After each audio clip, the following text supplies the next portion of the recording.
अगर आपको भी लैट्रिन करते समय होता है बहुत ज़्यादा दर्द, इतना ज़्यादा दर्द कि लगता है लैट्रिन के लिए नहीं जा सकते, या फिर होती है आपको ब्लीडिंग लैट्रिन करने के बाद, या फिर लैट्रिन करने के बाद बहुत देर तक आपको बहुत दर्द होता रहता है, आप कुर्सी पे बैठ नहीं पाते हैं उस दर्द की वजह से, तो हो सकती है आपको ये समस्या जो है वो पाइल्स या हेमोरॉइड्स की हो, जिसे आम भाषा में बवासीर भी कहा जाता है।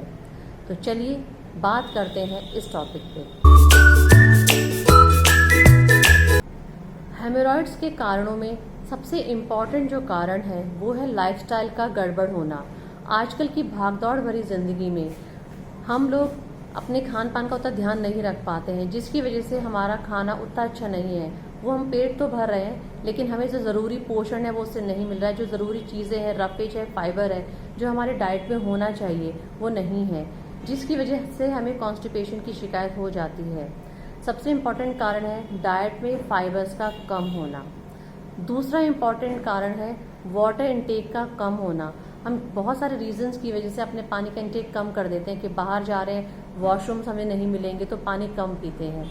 इसके साथ साथ जो हमारे आजकल की सेडेंटरी लाइफस्टाइल है, यानी कि जो हम बैठे बैठे पूरा दिन हम बैठे रहते हैं, उसमें एक्सरसाइज नहीं कर रहे हैं, वॉक पे नहीं जा रहे हैं, या मोबिलिटी बहुत कम है, जिसकी वजह से जो हमारी बॉवल मूवमेंट्स हैं, यानी कि जो हमारी आंतें हैं वो प्रॉपर तरीके से मूव नहीं कर पाती हैं, रिजल्टिंग इन कॉन्स्टिपेशन, जिसकी वजह से कब्ज या कॉन्स्टिपेशन हो जाता है। जब कॉन्स्टिपेशन या कब्ज होता है और हम टॉयलेट यूज़ करने के लिए जाते हैं मॉर्निंग में या जब भी जाते हैं, तो उसकी वजह से हमें कब्ज की शिकायत होती है। उसके बाद हम लैट्रिन आ नहीं रही है तो हम जोर लगाते हैं, स्ट्रेन करते हैं, जिसकी वजह से जो सिचुएशन है वो वर्स हो जाती है और हमें ब्लीडिंग होने लगती है। यहाँ से प्रॉब्लम ऑफ हेमोरॉइड शुरू होती है। स्टार्टिंग में आपको ब्लीडिंग या इस तरह की परेशानी मिलेगी, उसके बाद दर्द भी होने लगेगा, और थोड़े टाइम बाद अगर हम इसको नज़रअंदाज करते हैं इस समस्या को, तो हो सकता है बाहर एक मस्से जैसा बन जाए।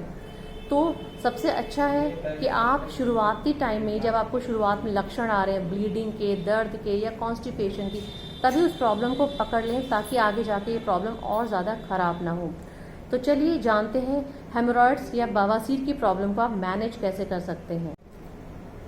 हेमोरॉइड्स या बवासीर एक लाइफस्टाइल डिसऑर्डर है जिसको अपने जीवन शैली में सुधार करके बहुत आराम से आप इसको मैनेज कर सकते हो। तो सबसे पहले अपने खाने में फाइबर्स को ऐड कीजिए।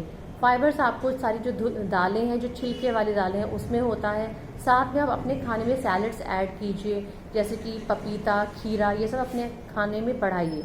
दूसरा है वाटर इनटेक बढ़ाइए। दिन में कम से कम 2.5 से 3 लीटर पानी आपको पीना ही पीना है।